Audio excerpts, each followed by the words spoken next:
Hello there and welcome to the new channel. Here to help you see the new you. My name is Carmine Ortega. Dennis Calamba.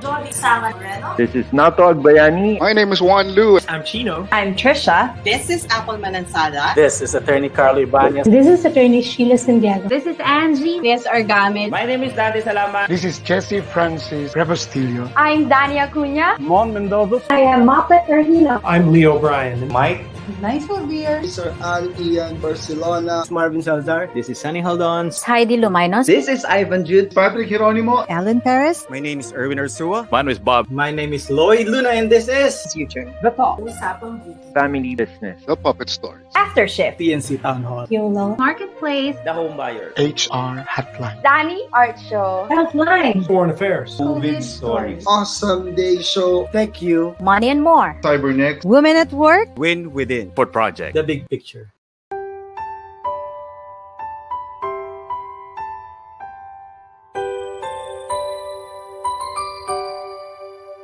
Sometimes life lets you down and you feel that you are done. You just want a morning run because the fun is all gone. But sometimes life makes you proud when you look far and wide, when you leave the pain behind and see the brighter side. TNC gives you inspiration. TNC ignites your passion. TNC starts your transformation. TNC helps you see the new you. Sometimes life makes you blind and you choose something bad. You just wanna cry and hide and save your face from the crowd. But sometimes life makes you see the beauty in you and me. When you look up above, there is God and there is love. TNC gives you inspiration. TNC ignites your passion. TNC starts your transformation. TNC helps you see the new. We're here to help you see the newness of life. We're here to help you feel your hope is so real. You got the power to see. We'll help you see the new you. TNC gives you inspiration. TNC reignites your passion. TNC starts your transformation. TNC helps you see the new you.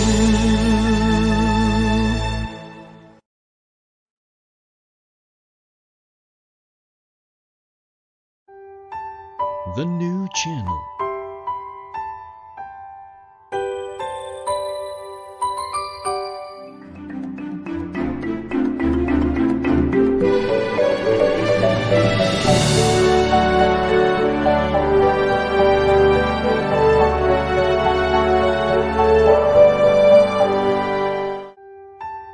The new channel.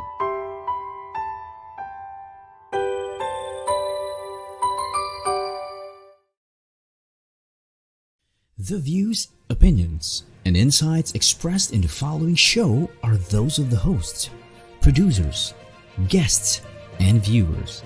They do not necessarily reflect the position of the channel. Viewer discretion is advised. A powerful Monday evening, ladies and gentlemen. Welcome to the new channel. We are here to help you see the new you. My name is Tay Mesario, live streaming from Metro Manila, and you are watching The Millennial Voice. From Millennials, for Millennials.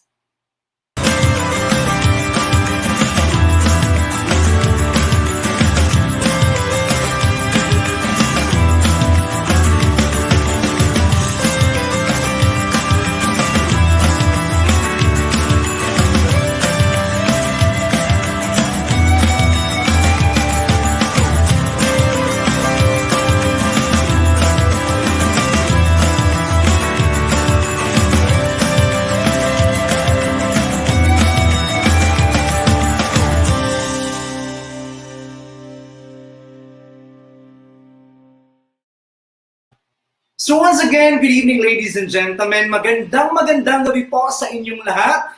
Thank you for tuning in this evening. So maraming salamat of course to my friends from Sun Life Philippines for of course supporting us all the way, and my friends as well from SM Development, our corporation, and IntelliCare. So maraming salamat to my mentors, friends, and of course my family and relatives. This evening we'll be learning new things, and of course we'll be hearing a new story because we have invited a very important guest. But before that, I want all of you to bring out your phones, and all together, let us mark our calendars every Monday at 8:30 p.m. Sabay-sabay po tayong manood, mangarap, at matuto. And of course, let us aspire to grow together, because here at the Millennial Voice, we are going to help you feel inspired, meet new generation of leaders. And talking about new generation of leaders, yes, that is the power of millennials.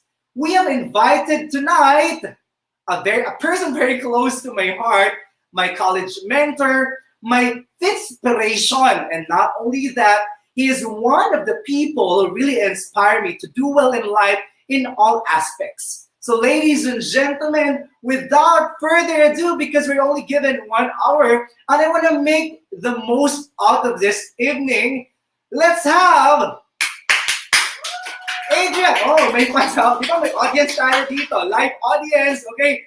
Ladies and gentlemen, Kuya Adi Luansing. Come on, Kuya Adi, join us. Hi, good evening. Thank you for inviting me, Tay. Thank There you. you go, Kuya Adi. Maraming salamat for saying yes to our invitation. Of course, anytime for you.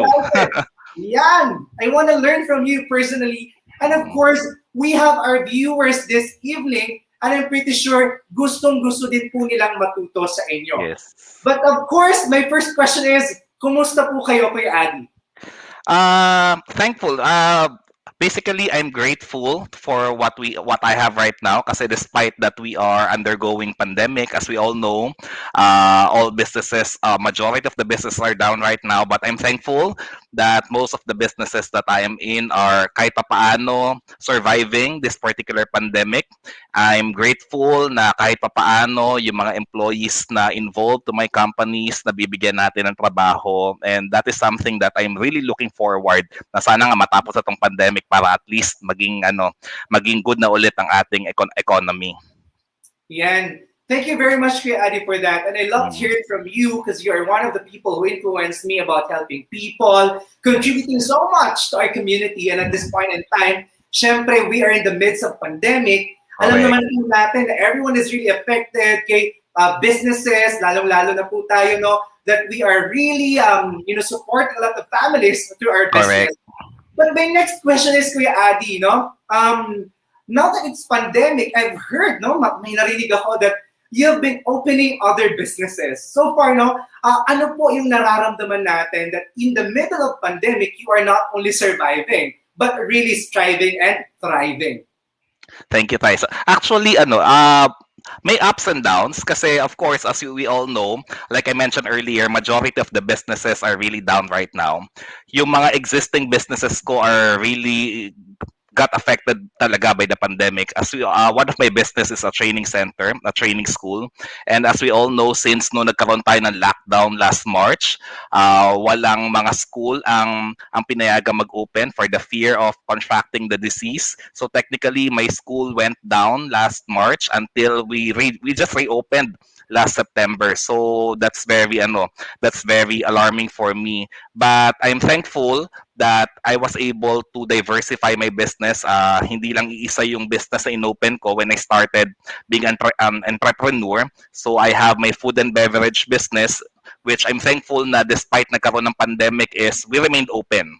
And then we're thankful with our partners, particularly yung mga third-party deliveries, si Grab, si Food Panda, si Lala Food, because they are really a good contributor, especially during the time of crisis or during lockdown. Kasi kung maalala mo, Tyrone, di ba? Talaga ang tagal ng lockdown natin. Worldwide, tayo na yata ang longest lockdown. At habang naka-lockdown tayo, wala tayo ibang ginawa kundi mag-order sa bahay. Over which, yun nga, nag-thrive talaga yung mga food and beverage businesses during the pandemic. pandemic. And I'm thankful yung concepts na franchise ko during that time are really strong brands that can support mga third-party deliveries.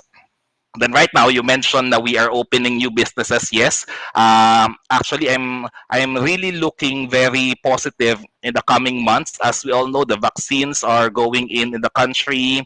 Medyo nahuhuli lang tayo sa Southeast Asia in terms of implementation, but nevertheless, paparating rin tayo doon. And of course, to support the government in terms of reopening the economy,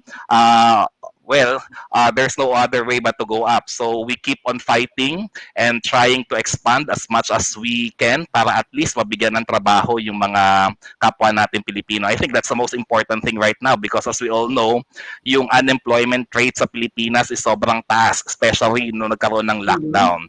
Kaya ang daming workforce yung talagang naapektuhan. And in my own little way, by opening new businesses, I can help the economy, number one, to reopen, and number two, to give work sa ating mga kababayan na nawala ng trabaho. Ayan. So, Kuya Adi, no, medyo pipitinin muna natin yung mga tagapanood natin ngayon since we're talking about business. Pero bago po kayo mapunta sa kung nasaan kayo ngayon, which considerably you are considered one of the successful millennial or young businessmen of the country today. And I love it because your success is not really something that you embrace to yourself. Your success is something that you like to share, in fact, to help the government as well.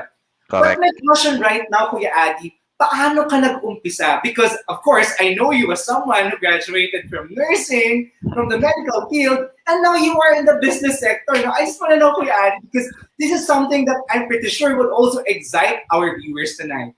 Correct.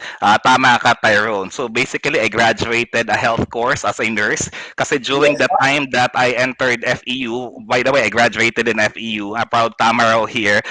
By the time I graduated nursing from FEU, so basically, nung time ko kasi, so ang hype talaga noon is ang pinupush talaga ng mga parents, dapat mag-nursing ka.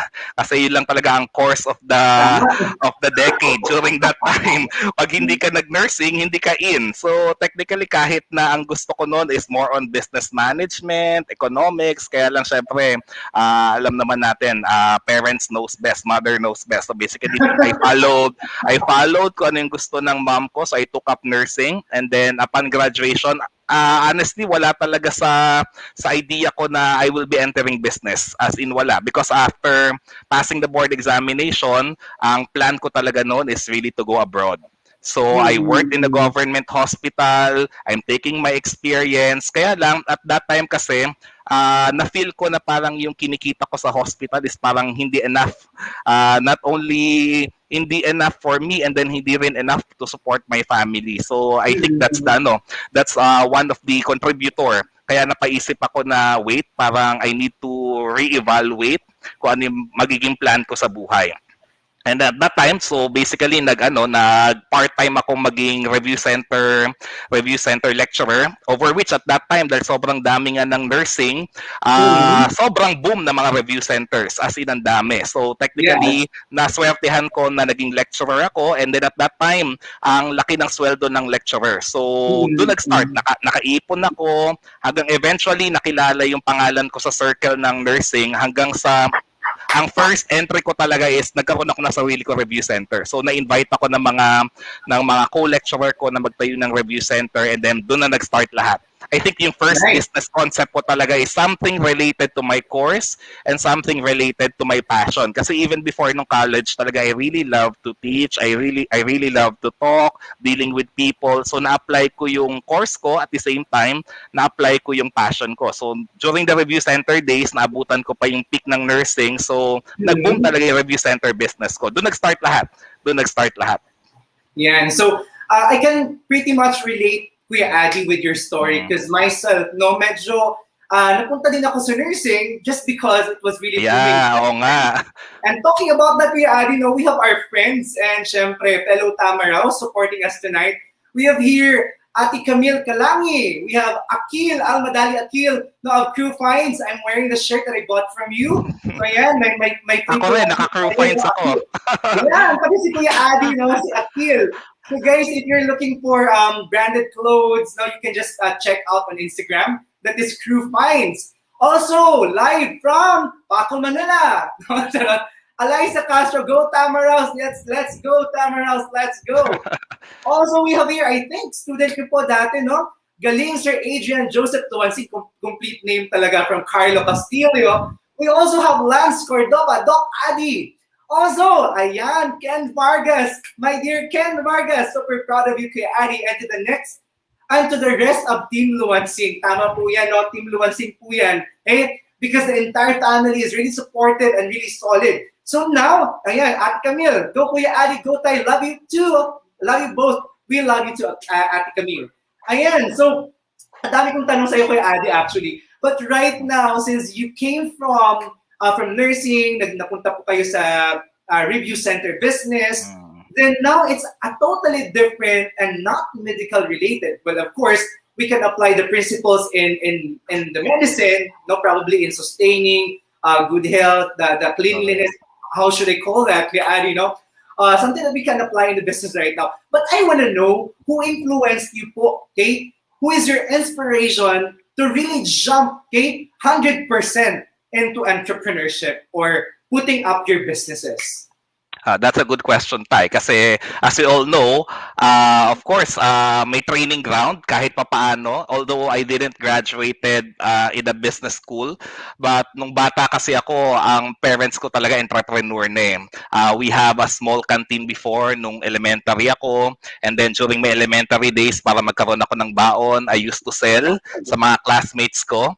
So, ang pangalan ko nga sa mga classmates ko, pangalan ng mom ko, Emets eh. Kasi pangalan ng canteen namin noon sa Emets. So, every time na papasok ako ng school, sa hallway, tatawagin ako ng mga classmates ko, Emets, may siopaw ka ba dyan? Emets, may zesto ka ba dyan? Kasi I used to bring mga tinda para sa mga classmates ko. At that time, I really enjoyed kasi nakikita ko yung mom and dad ko na nagtitinda rin. So, tas kumikita. Doon nag-start talaga yung trigger ko na, oy, ang ganda nitong concept. Kumbaga, hindi naman nakakahiya magtinda. So, at kumikita pa ako. So, doon nag-start. So, bata pa lang ako, mayroon na akong idea about business kahit papaano na pagdating ko nung nagkaroon ako ng opportunity na magkaroon ng business, doon ko na-apply kahit papaano. But of course, as we all know, yung minimension mo nga kanina, as you all know, hindi naman buong cycle ng business maganda eh. Kung matatandaan natin, yung review centers, medyo naglaylo yan eh. May dumating sa point na medyo naglaylo kasi nagkaroon ng plateau yung enrollment ng nursing. Kung matatandaan natin, naging sobrang dami ng nurses, kaya lang dumating sa point na nagsara ng opportunity abroad. So, ang daming nurse sa Pilipinas, kaya medyo nag-decline yung enrollment natin ng nursing. At sa pag-decline ng enrollment ng nursing, doon nag-start na mag-decline din yung business. But, syempre, madiskarte tayo, hindi pwedeng hihinto na lang ang mundo doon. So, after review center, I opened another business. Ito na yung current na business ko ngayon.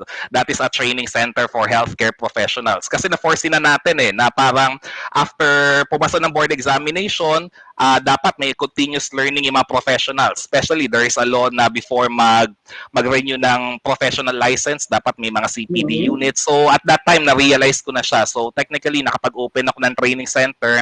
And I'm thankful na yung training center namin ngayon is celebrating its 10th year. So, 1 decade na itong training center and surviving.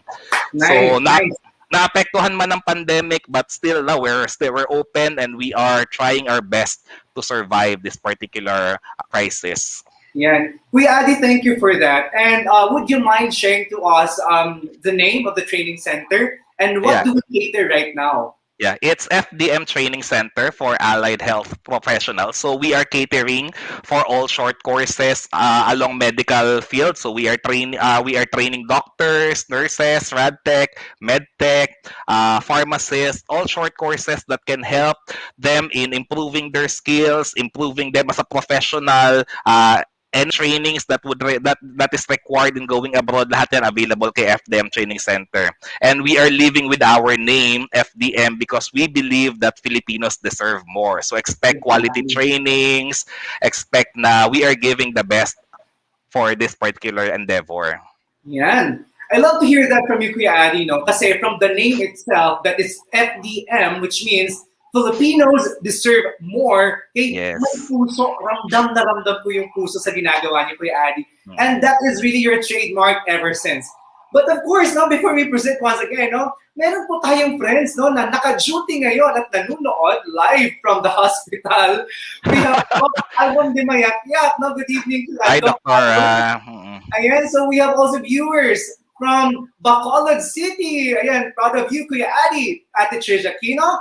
Good evening po. Of course, the sister, Ate Hyacinth Luansing. Special mention to our mom and daddy, the Emmets of Olongapo. And ayan, sa Daffodil Torrecampo, ikaw na Tig-Adi. What does it mean? Oh, talaga. Sorry, no? That's talaga Adi. Of course, we have Gador, ang kargador ng serbisyo. Dayan May Gador. Hey, full of hearts. Thank you very much. So there you go. Okay. So, Kuya Adi, we are about to take on our commercial break. But I want you to think of this question, which you can answer the moment that we're back. Okay? Many people really wanted to know what is the life of a very successful businessman, okay, a millennial, a young Adrian Luansing. What is your life, okay, in a day? Okay, how does it go? So, ladies and gentlemen, to our audience, to our viewers, we'll be right back.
So welcome back to the Millennial Voice. But before we go on with our guest, Adrian Luansing, in the spirit of public service, would like to have an important public announcement in support of our co-host, Nice Alver. Their friend, Feby Palisok, went missing since February 4, 2021.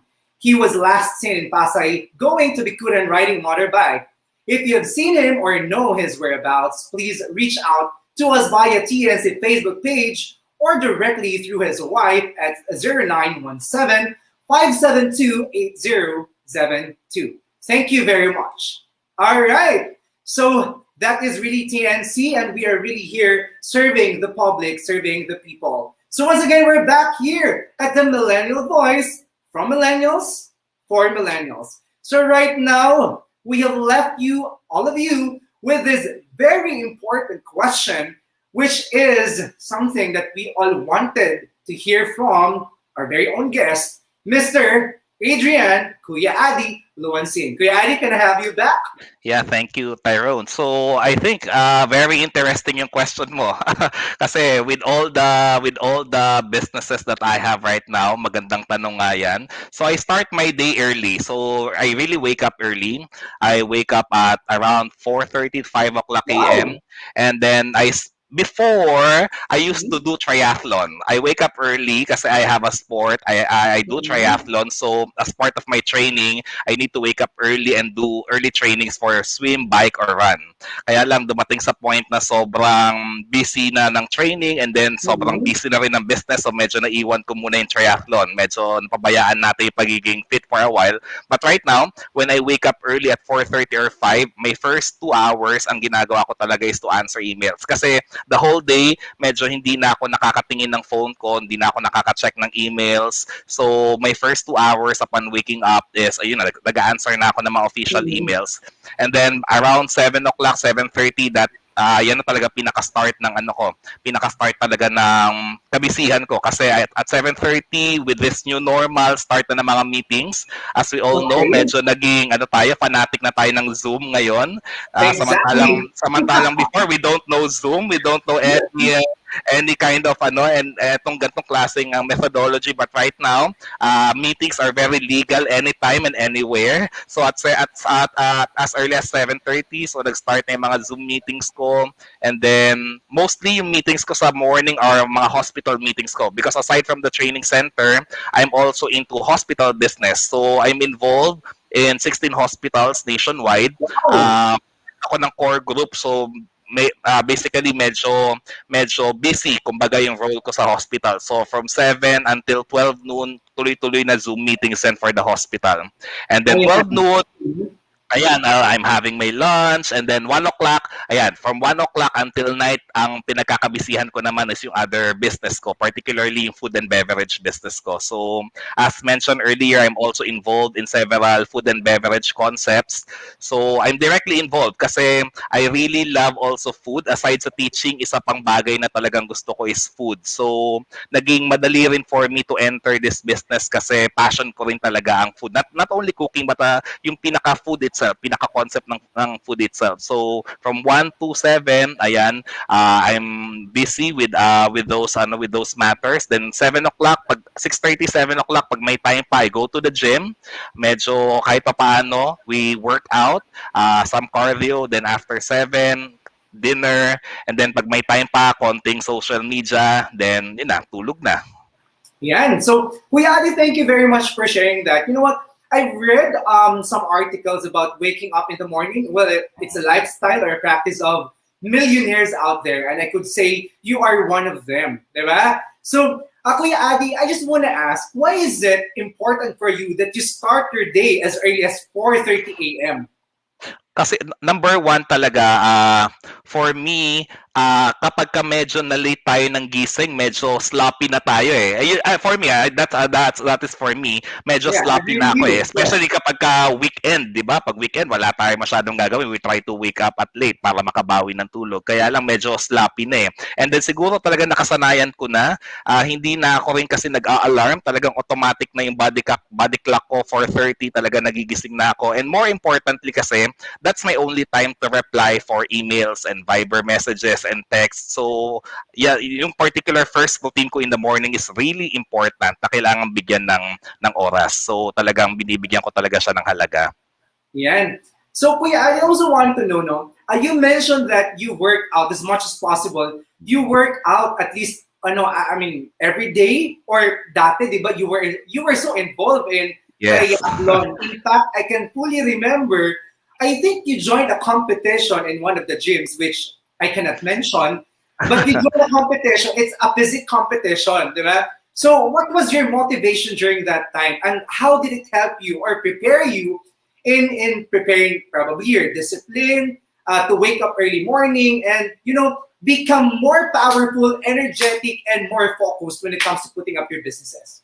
Yeah, thank you. So there was a time na talagang na-addict ako in doing triathlon. So I think that was way back in 2011 and 2012 na talaga naging motivation ko noon si Kuya Kim, si Erwan Yusaf, yung seeing them especially Kuya Kim, 'di ba? After all what happened to him, yung health niya, talagang talagang he really worked hard para bumalik, and at the same time triathlete siya. So isa siya sa naging motivation ko. So I did triathlon, and at that time talaga, like I mentioned earlier, before you can be a triathlete, talagang kailangan ng discipline eh. Kasi the training that you will do tatlong sport yon. You'll do swim, bike, and run. And those sports are really require strenuous training and discipline. So doon nag-start talaga yung pinaka-concept ko talaga ng discipline in terms of time.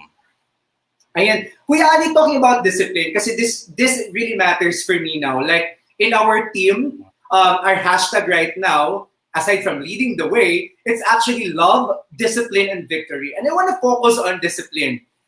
How do you see discipline, like particularly in building up your business? Or how do you practice discipline in your everyday life?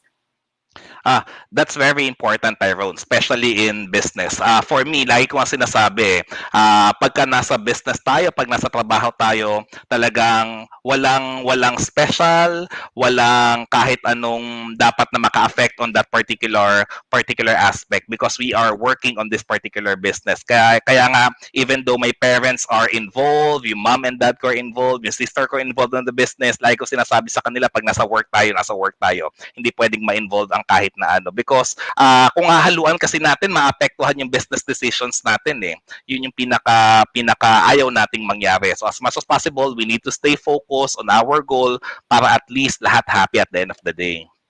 Yeah, Kuya Adi, talking about relationships, you mentioned about putting a clear demarcation line between friends or probably relationships with business. Meron tayong friends, no? All the way from UK watching us.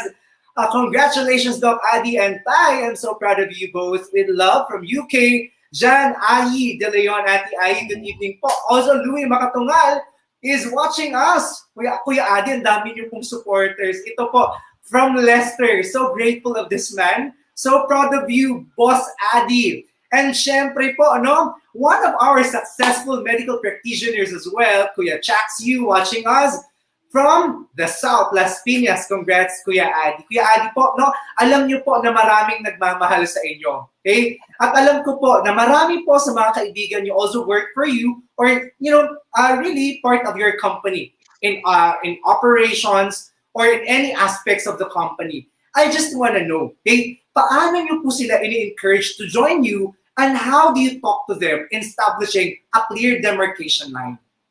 Yeah. Like I mentioned earlier, talagang ang pinakamahirap na siguro is to start with your parents, to start with your inner family. So I think since nagawa ko yun sa inner family ko, it will be easy for friends. Pero as much as possible din kasi talagang iniiwasan ko talaga na magkaroon na ma-break yung demarcation line because like I mentioned earlier, business is different, friends is different, family is different. So dapat maging clear sa lahat yun. And I think hindi naman ako nahirapan i-implement yun with my family and my friends because they all understand because we know each other well, we are supportive of one another, and I think at the end of the day we have a common goal. Kumbaga clear naman sa amin yung end in mind namin eh. So hindi naman siya naging mahirap. Ayan, I love it, Adi, that you mentioned about end in mind, and I think that is one of the habits, 7 habits of highly effective people by Stephen Covey. Stephen, whatever. There you go. So, Kuya Adi, I just want to know, okay? Many people said kasi that once you're on top or you are successful, it becomes lonelier out there. What is your take on this? Totoo ba to? Siguro, I think nagiging lonelier lang kasi siguro dumadami na yung opportunities na nakapalibot sa'yo. And you think na yung mga taong dati mong nakakasama is parang ngayon medyo hindi mo na nakakasama. But for me, it doesn't need to go on that particular route, 'di ba? For as long as naman na yung goals mo are clear, for as long as you are giving time to what is important, your priorities are clear, I don't think na dapat maging lonely ang venture mo. At the end of the day, no man is an island, as we all know. In any endeavors, no man is an island. We need the support of one another. Direct support man or indirect support man, dapat there's a balance eh. Kasi syempre, no man is an island. We really need one another in order for us to achieve our common goal or to achieve anything na tina-target natin. Thank you for that, Kuya Adi. It's a matter of coexisting with other people, and definitely, tama po kayo doon. We will be needing the support of our friends, family, in all endeavors. But I also love it, and I'm learning so much from you that, balik tayo doon sa putting demarcation line. But talking about, being on top, and the feeling of being lonely. Because I've read a lot of articles that successful people, CEOs would experience this one. Do you think being with the right people would really matter? Very, very much. Siyempre, nung nag-start ako, I really look for mentor. Kasi as we all know, wala na tayo sa college eh. Wala nang teachers ang nag-guide sa atin. So when you enter the professional world, you need someone who will teach you on the right way. And I'm thankful na when after graduating college, napunta ako sa mga tamang tao. And those people ang naging motivation ko para at least mapunta ako kung nasan man ako ngayon. I think naging tama yung yung pathway na naibigay sa akin. Pero among all those people talaga na nagbigay ng pathway sa akin, I'm really thankful for my mom. Talagang mom ko talaga, anyway, ang like ko sinasabi nga kapag ka nagbibigay ako ng speeches or messages, my mom is the architect of my success. So talagang ginawa niya na ako ng blueprint. Talagang college pa lang ako, meron ng plano, meron ng blueprint. And what I did is I just trusted yung blueprint ng mom ko, and I'm thankful na pinagkatiwalaan ko yon until now. So I think I'm really thankful to my mom, to my family, to my sister. Kaya ako nandito ngayon kasi because of their love and support for me. And of course, pinaka most important din, yung mga friends natin. Kaya nga lagi ko sinasabi, kahit saan man tayo mapunta, yung mga friends natin dapat hindi natin nakakalimutan. Yung mga taong tumulong sa atin, ng mga time na wala tayo hanggang sa magkaroon tayo, sila ang pinaka most important na mga tao na dapat hindi natin kinakalimutan. Sila ang pinaka magiging source of source of satisfaction and joy natin. Because at the end of the day, like I mentioned earlier, without all those people, our employees, customers, friends, family, without all of them, hindi tayo magiging successful. Yan, I have to totally agree with you, Kuya Adi. And I really appreciate that even until this very moment, the family, the people that you've gathered and created in during the college days are the same people that you go out with, you celebrate your successes with, and thank you for that, Kuya Adi. But you mentioned a while ago that nagiging lonely din siya because there are so many opportunities. I just want to know, Kuya Adi, if you are not a businessman today, if you are not a nurse today, if you have not been in, probably you are not a triathlete, nasaan field ka kaya ngayon, Kuya Adi? When I was in elementary and high school, I really would like to become an economist. Wow. When I took my entrance exam sa UP, ang first choice ko talaga is economics. Likewise sa UST, economics talaga ang choice ko. I think nandun sa ganung tracking ako kung hindi ako brainwash ng mom ko.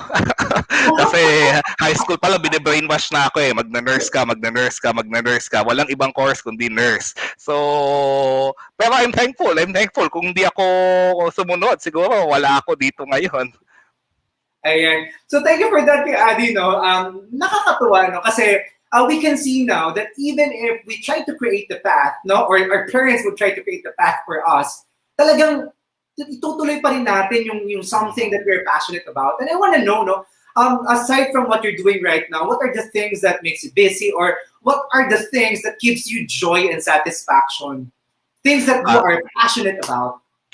Thank you. So, like I mentioned earlier, one of the things talaga na pinagkakabisihan ko ngayon is more on business development. So like I mentioned earlier, I keep on trying to look for opportunities. I never settle to what I have right now, especially after the pandemic. Ang daming learnings yung nagawa sa akin ng pandemic na in business, hindi tayo pwedeng nasa isang facet lang eh. After pandemic, na-realize natin, ang dami palang irrelevant pagka nagkaroon ng ganitong phenomenon.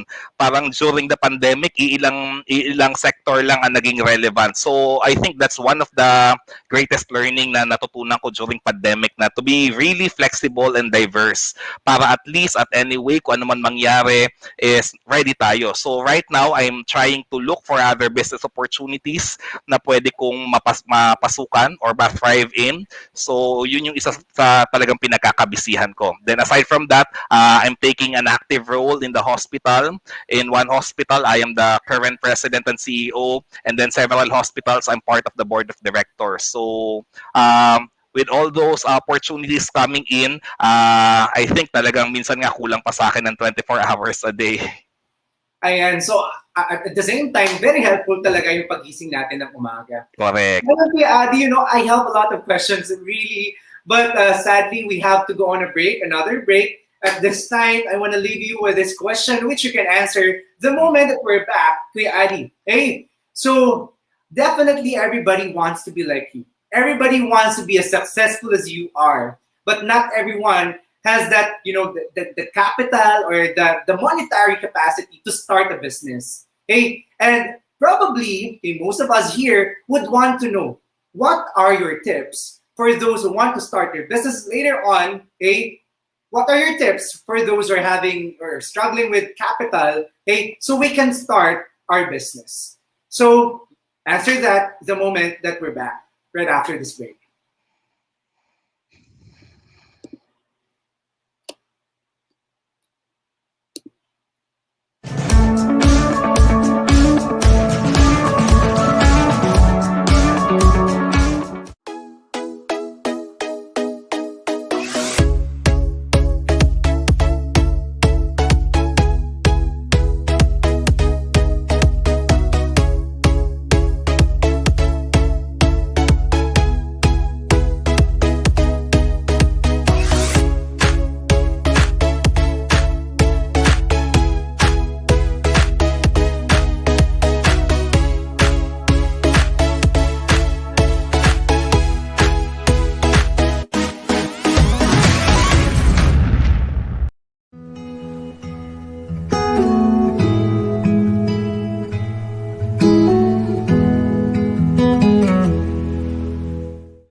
So once again, we're back. This is Tay, and this is the Millennial Voice. We also would like to invite you to watch our other shows. To start with, Life Turnaround Stories that we turn Mondays and Thursdays at 10:30 a.m.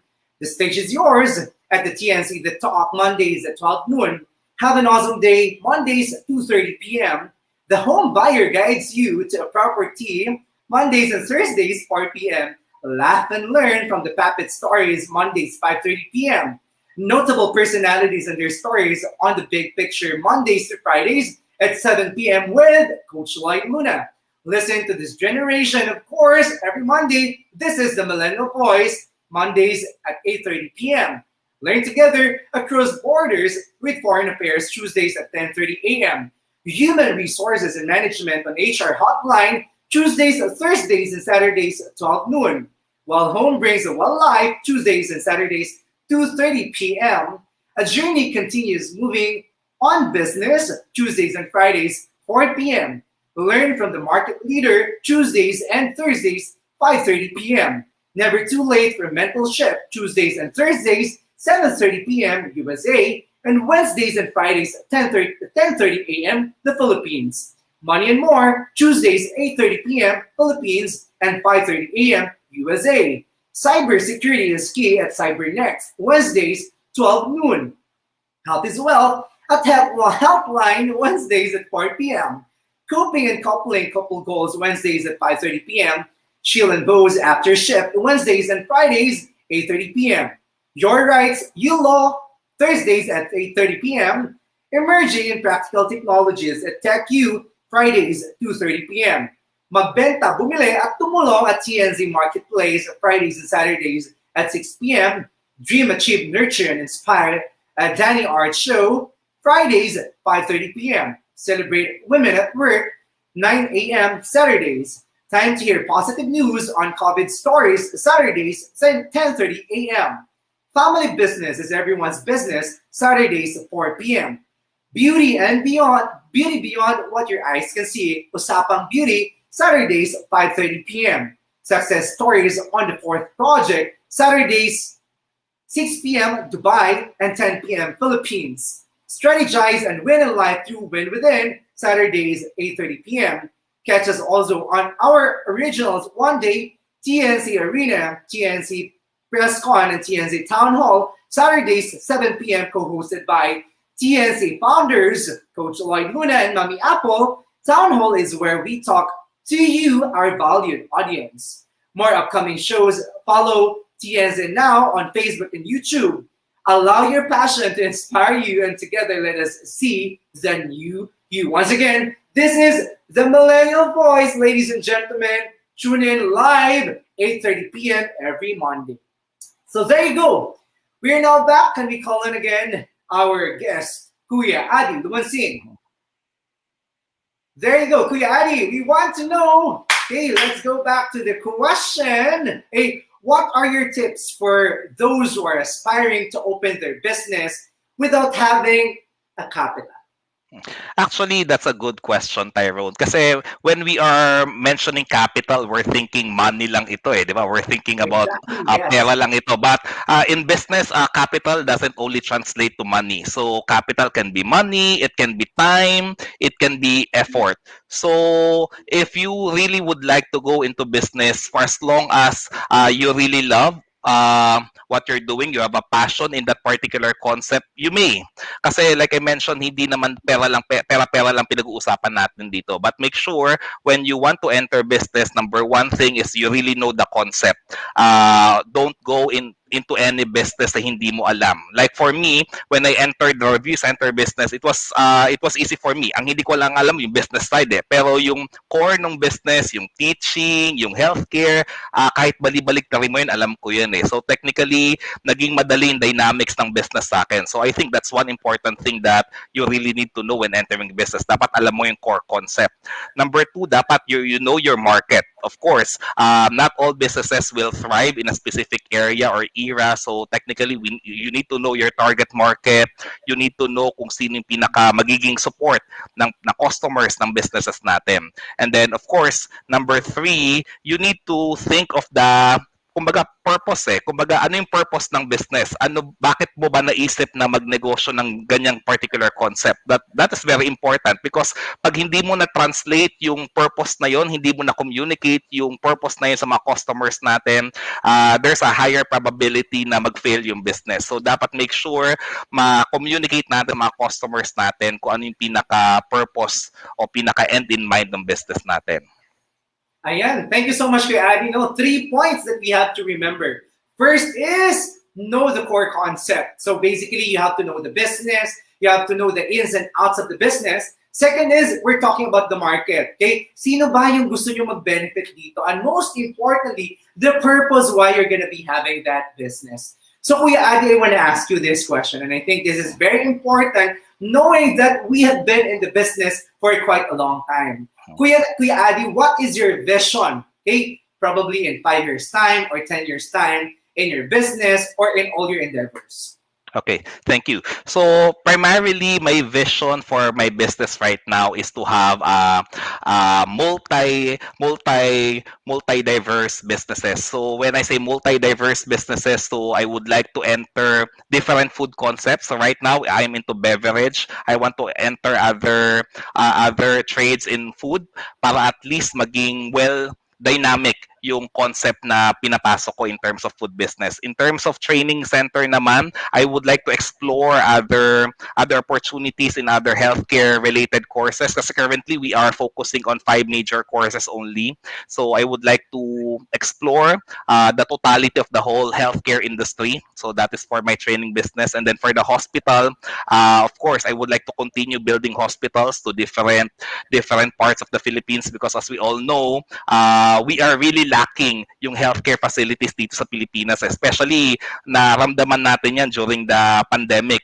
'di ba? Walang matakbuhan yung mga kababayan natin. So I would like to explore other places wherein we can put up healthcare structures such as hospitals para at least ma-serve yung mga kapwa nating Pilipino. So I would like to those are my vision in the next 10 years na papasukin ko itong ganitong klaseng negosyo. Ayan. So, Kuya Adi, I'm a little overwhelmed kasi you are really diversifying. No, you are in different fields, different types of businesses. But really, I want to ask you, Kuya Adi, what is your greatest secret to success? No?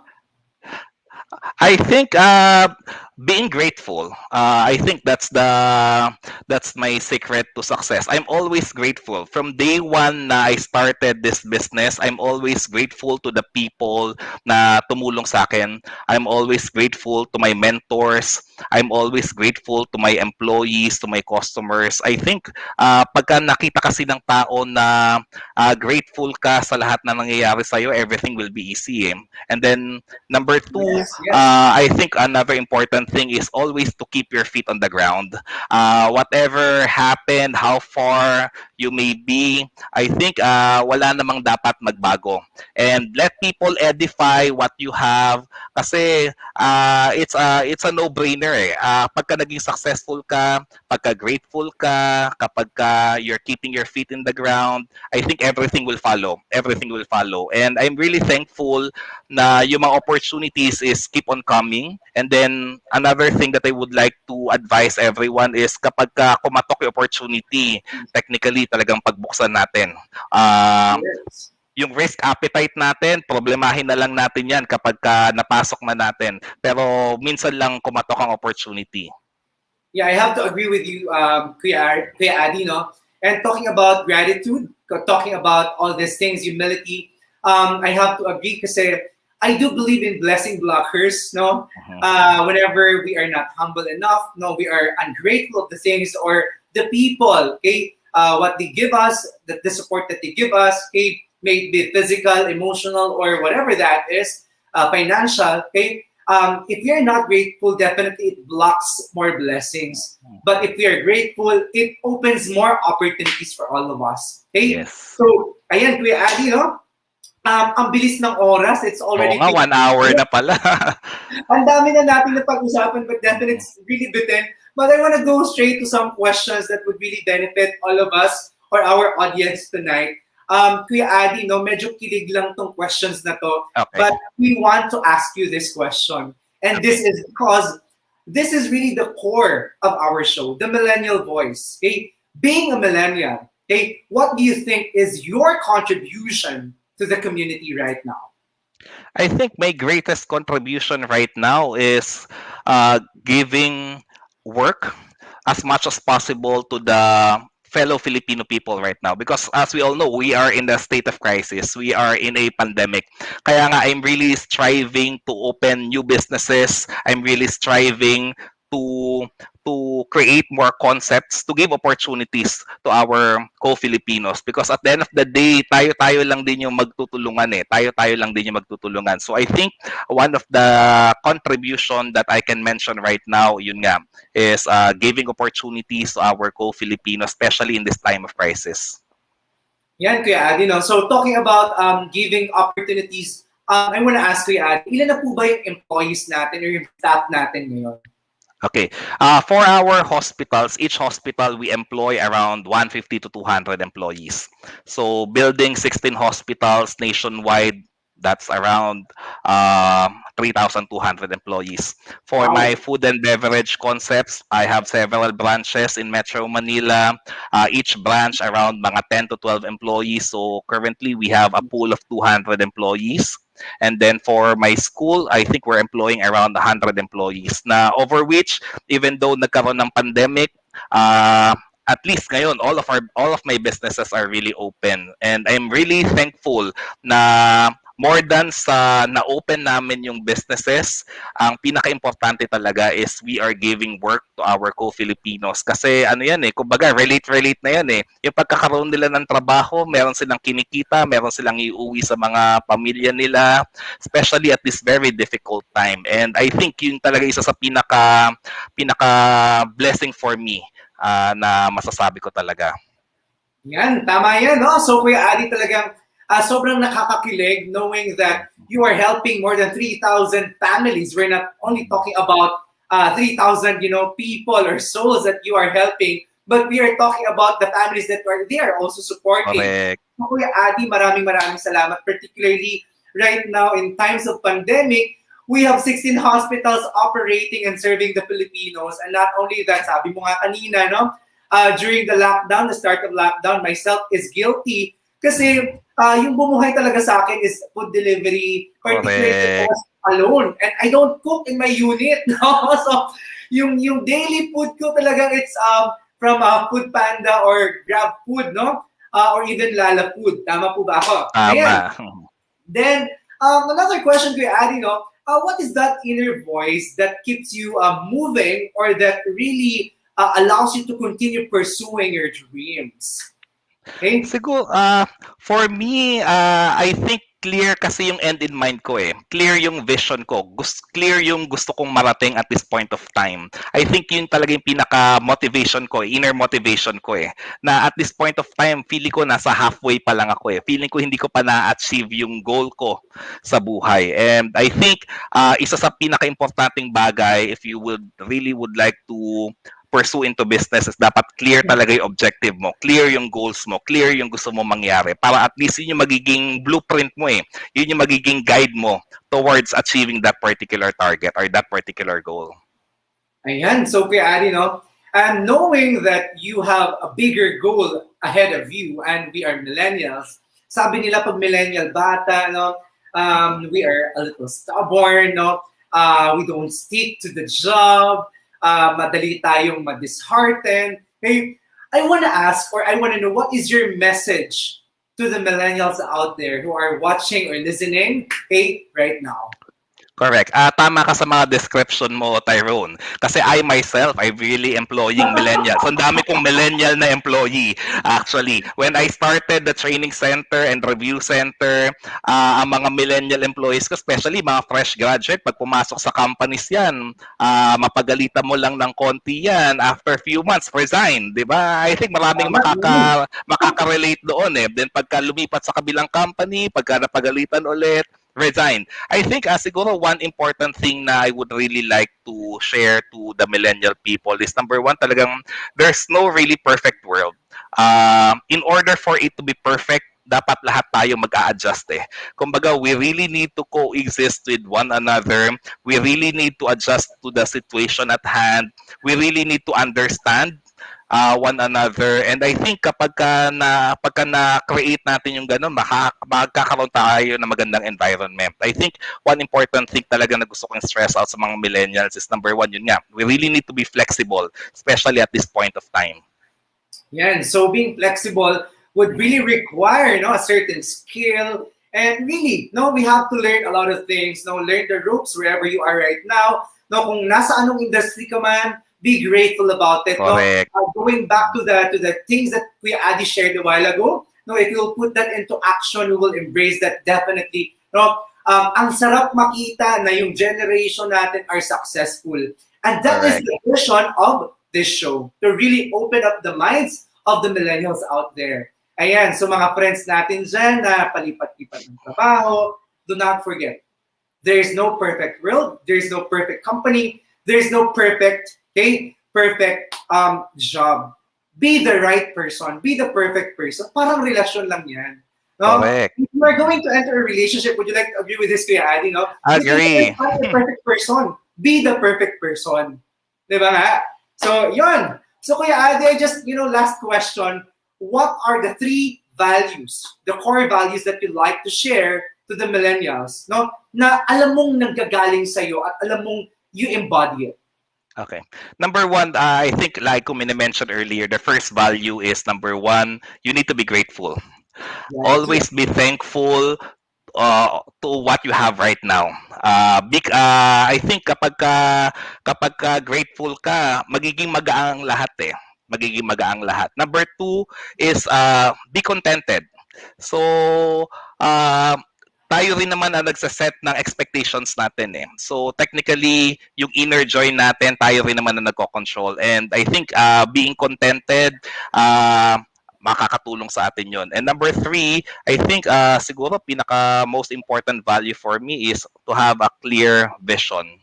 As we all know, millennials pa lang tayo, bata pa tayo, and having a clear vision will really help us to achieve our dreams or our goals in life.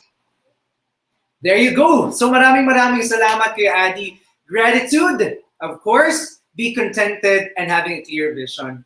So Kuya Adi, it's been an hour and maraming salamat for really gracing this invitation. For sure, we have inspired a lot of viewers, not even millennials, but our viewers tonight. So Kuya Adi, maraming salamat. I really want to honor you for gracing this event, and I really want to say thank you because you are one of the people who really inspired me since college. And Thank you, I'm so Tyrone. happy because there is a person in you, Kuya Adi, that is guiding the millennials until this very moment, and is serving as an inspiration to all of us. Kuya Adi, maraming salamat po and good evening and good night. Thank There you. we go. So yon, ladies and gentlemen, it has been a very productive evening to all of us, and I'm sure na marami po tayong napulot, from Kuya Adi's kwento. Definitely, an hour will never be enough to know a person or to really discover a person's journey. But I hope that this evening, we all have learned so much. And together, let us share the learnings and love to our generation. Again, this event or this show will never be possible without the help of the following people. I'd like to thank BMJD Badile of Phoenix Palm, of course, of my dear Sunlight Philippines. For those who wanted to be financial advisors, never hesitate to call me, be part of the #1 branch in Sunlight Philippines. And syempre, kung saan po ako nanggaling, always the good guys who trained me well when I was with International Sales Training. Maraming salamat po. This coming weeks, I'll be having events with SMDC, the good guys. I want to thank the trust and support of Miss Antan. And syempre, my ates from Tapat and FEU, we have Ate Hyacinth Luansing for, of course, being the channel so that I could connect to Kuya Adi. Alam ko po kung gaano ka-busy si Kuya Adi. And of course, you, Ate Hayat. And of course, my ever-supportive Ate Camille Kalangi. No, Ate Camille, maraming salamat. In the middle of the night, you guys were really calling me, just to help me out, to make this possible. Maraming salamat. And syempre, Marina Bay Spa Management, my favorite spa here in Manila. Keep for allowing us to shoot my OBB for free. Thank you very much.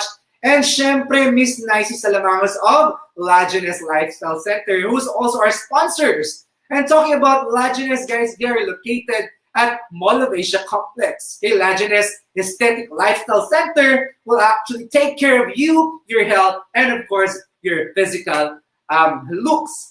And syempre, my ever-supportive Kuya Warner Lee, the owner of Mother Lily. If you guys wanted to order food, masarap po yung dim sum nyo. Balita ko, may mga bagong pagkain ngayon ang Mother Lily.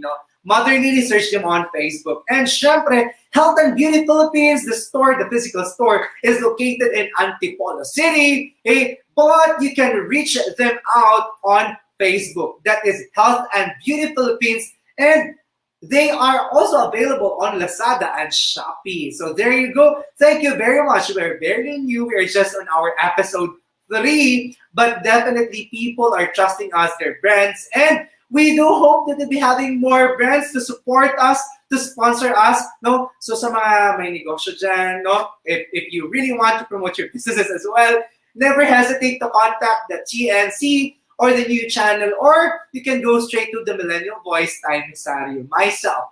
So there you go, ladies and gentlemen. To our viewers tonight, I want to leave all of you with this message. It's never going to be lonely up there. If you have dreams, achieve it. Do not be afraid. But remember, choose the right people that you're going to be with. Choose them wisely. So once again, this is the Millennial Voice, from millennials for millennials. This is Tay Mesario and Maraming salamat for tuning in with us tonight. God bless everybody.